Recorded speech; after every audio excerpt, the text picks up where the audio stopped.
Hi, everybody. It's Nancy. Welcome to another podcast. I'm pleased to be here. Forgive me for being a few minutes late. I had some technical difficulties, so I'm glad I was able to make it today. Let's go ahead and jump right into the podcast. So today, I believe we left off at First Chronicles 20, 19 or 20.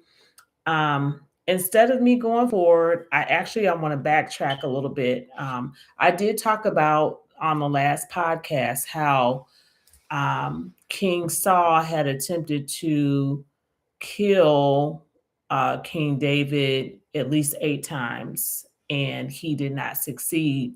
So I wanted to kind of backtrack and go over those scriptures because when I was studying First Samuel and Second Samuel, I actually didn't go into depth with that. So I'm going to do that today. Um, so let's go ahead and start with First Samuel chapter 18, and I will begin reading. And it says, and it came to pass when he had made an end of speaking unto Saul that the soul of Jonathan was knit with the soul of David, and Jonathan loved him as his own soul. So, as I spoke of before,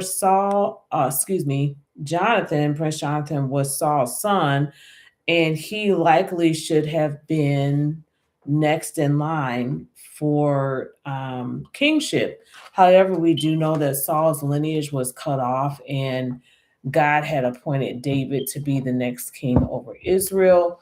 So instead of Jonathan being threatened by him, they actually became like brothers. Um, let's pick up in verse 2. And Saul took him that day and would let him go no more home to his father's house. Then Jonathan and David made a covenant because he loved him as his own soul. And Jonathan stripped himself of the robe that was upon him and gave it to David, and his garments, even to his sword, and to his bow, and to his girdle. And David went out whithersoever Saul sent him, and behaved himself wisely. And Saul set him over the men of war, and he was accepted in the sight of all the people, and also in the sight of Saul's servants. And it came to pass as they came, when David was returned from the slaughter of the Philistine, that the women came out of all cities of Israel, singing and dancing to meet King Saul with tabrets, with joy, and with instruments of music. And the women answered one another as they played and said, Saul have slain his thousands, and David his 10,000s. So I had mentioned this before, prior to tonight. However, now we actually see it in the scriptures. So there's your scripture reference right there. 1 Samuel 18, verse 7. And Saul was very wroth, and saying displeased him. These saying displeased him. And he said, They have ascribed unto David 10,000s, and to me have they ascribed but thousands. And what can he have more but the kingdom? And the next scripture says, And saw I David from that day forward. Verse 10. And it came to pass on the morrow that the evil spirit from God came upon Saul, and he prophesied in the midst of the house, and David played with his hand as at other times, and there was a javelin in Saul's hand. So when it said David played, he played the harp. David was also a psalmist, along with all his other abilities and skill. Uh, and this says evil spirit from God. Well, we know God doesn't have any evil spirit, so a better translation would be that God allowed the evil spirit to come on Saul. I should say Saul actually allowed the evil spirit to come on himself. All right, there was a javelin in Saul's hand, and Saul cast a javelin, for he said, I will smite David even to the wall with it. And David avoided out of his presence twice. And Saul was afraid of David because the Lord was with him and was departed from Saul. Therefore, Saul removed him from him and made him his captain over 1,000. And he went out and came in before the people, and David behaved himself wisely in all his ways, and the Lord was with him. Wherefore, when Saul saw that he behaved himself very wisely, he was afraid of him. But all Israel and Judah loved David because he went out and came in before them. And Saul said to David, so that was attempt number one. Saul had a javelin in his hand, which is like a short knife. Like it's like maybe now it would be like a pocket knife, but probably a little bit larger than a pocket knife. So like a smaller handheld sword, probably. All right, verse 17. And Saul said to David, behold, my elder daughter Merab, her and I give thee to wife. Only be thou vigilant for me and fight the Lord's battle. For Saul, let not my hand be upon him, and let the hand of the Philistines be upon him. So now he's trying to set him up to be killed by the Philistines. And David said unto Saul, who am I? And what is my life or my father's family in Israel that I should be son-in-law to the king? But it came to pass at the time when Merab, Saul's daughter, should have been given to David, that she was given to Adriel the uh, Maholathite to wife. And Michal, Saul's daughter, loved David, and they told Saul, and the thing pleased him. And Saul said, I will give him her that she may be a snare to him, and that the hand of the Philistines may be against him. Wherefore Saul said to David, thou shalt this day be my son-in-law in the one of the twain. So one of the two. And Saul commanded his servants, saying, commune with David secretly, and say, behold, the king hath delight in thee, and his servants love thee. Now therefore be the king's son-in-law. And Saul's servants spake those words in the ears of David, and David said, seemeth it to you a light thing to be a king's son-in-law, seeing that I am a poor man and lightly esteemed.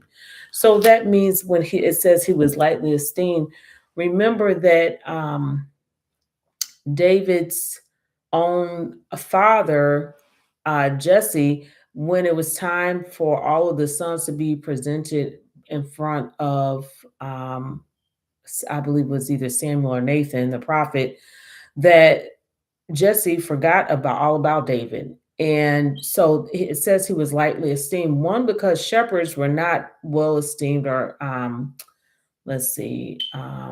honored well in Israel.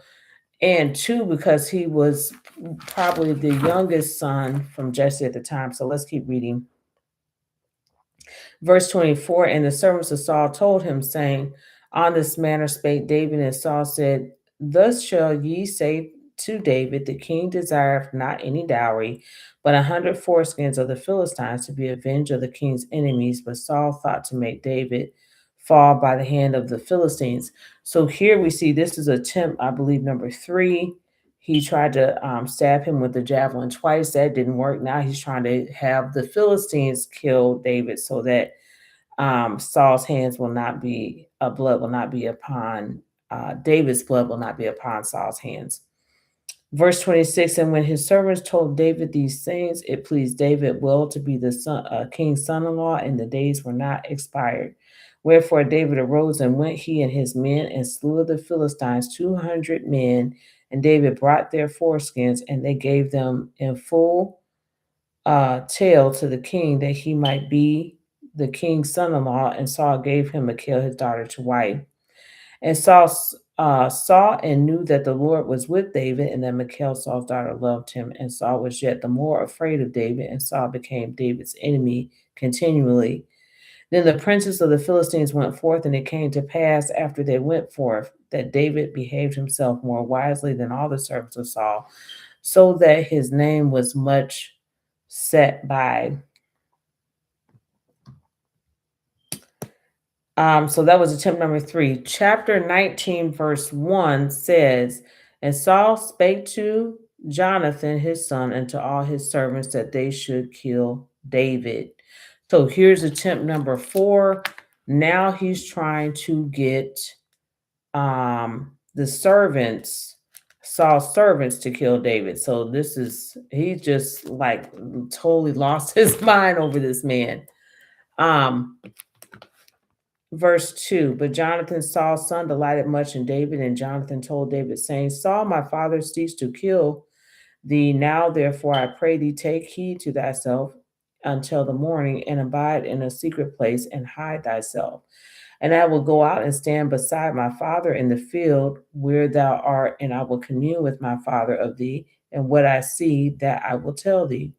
And Jonathan spake good of David unto Saul his father, and said unto him, Let not the king sin against his servant, against David, because he had not sinned against thee, and because his works have been to the word very good.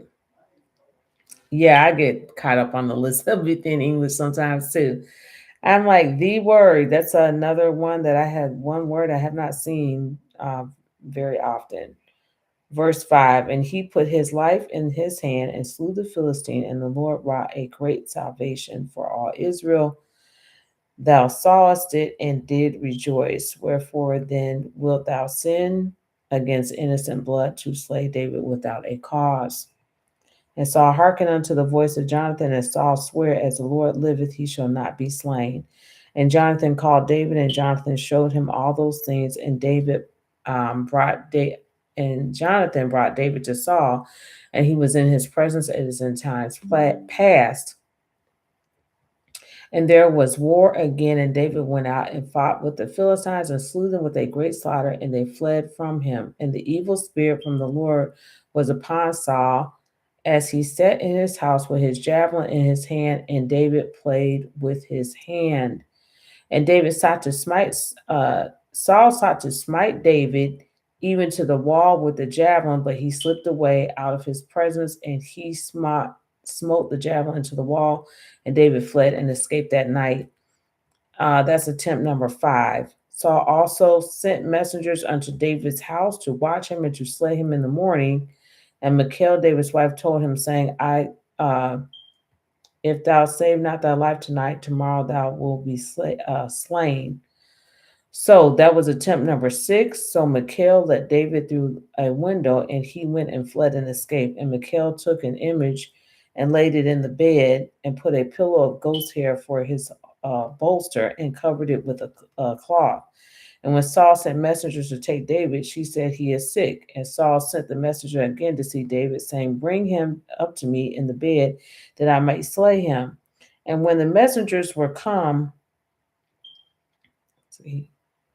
and behold, there was an image in the bed with a pillow of goat's hair for his bolster. And David said unto Michal, Why hast thou deceived me so, and sent away mine enemy, that he escaped? And Michal answered Saul, He said unto me, Let me go. Why should I kill thee? So David fled and escaped, and came to Samuel to Ramah, and told him all that Saul had done to him. And he and Samuel went and dwelt in Naioth. And he said, and it was told Saul, saying, Behold, David is at Naioth to Ramah. And David sent messengers to take David, and Saul sent messengers to take David. And when they saw the opportunity of the prophets prophesying, and Samuel standing as appointed over them, the Spirit of God was upon the messengers of Saul, and they also prophesied. And it was told Saul, he sent other messengers, and they prophesied likewise. And Saul sent messengers against a third time, and they prophesied also. Then went he also to Ramah, and gave to a great well that is in, I believe, Sechu. And he asked and said, Where are Samuel and David? And one said, Behold, they be at Naioth and Ramah. And he went thither to Naioth and Ramah. And the Spirit of God was upon him also. And he went on and prophesied until he came to Naioth and Ramah. And he stripped off his clothes, and prophesied before Samuel in like manner, and lay down naked all the day and all the night. Wherefore they say, It saw also among the prophets. All right, so that was chapter 19. We continue in chapter 20. the attempts of Saul attempting to slay or kill David, it goes all the way from chapter 18 to 26. So I'm just going to briefly take a look at 26. If you like to read in between the chapters 20 to 25, feel free.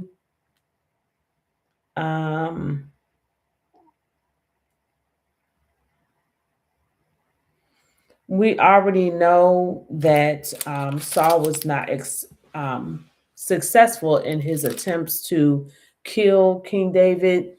And the reason why I'm bringing this up is one, so you can have the scriptural references of the times that Saul attempted to take David's life. But two, in this Old Testament study, we're talking about Messianic prophecy.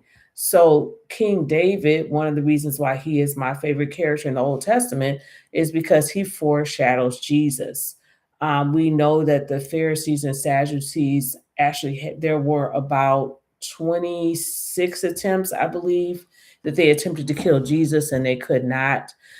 There's a scripture in the Gospels that says that no man can take my life. I lay my life down, and in 3 days I rise it up again.